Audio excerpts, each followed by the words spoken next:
Nawiwili nga akong magluto ng Spanish sardines. Kasi naman napakasarap at napakadaling gawin. So, ito nga ay napakaanghang para ayaw ko naman ipakain. Pero masarap to kasi kapag maanghang, gaganahan ka sa pagkain.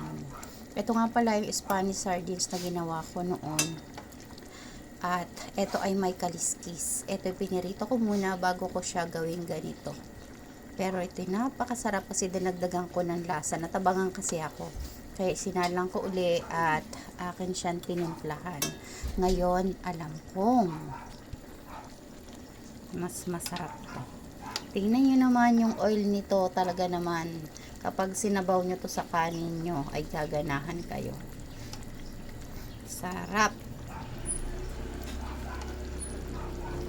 St. Peter Alema. St. Peter Services.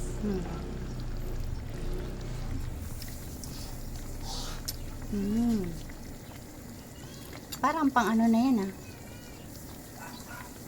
Kasi kami namin nakakatawa yung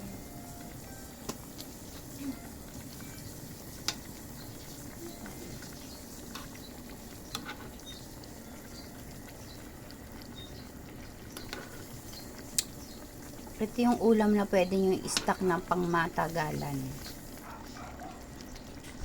Kaya naman, subukan mo na kung iyo itong naibigan. Thank you for watching. My Spanish sardines spicy.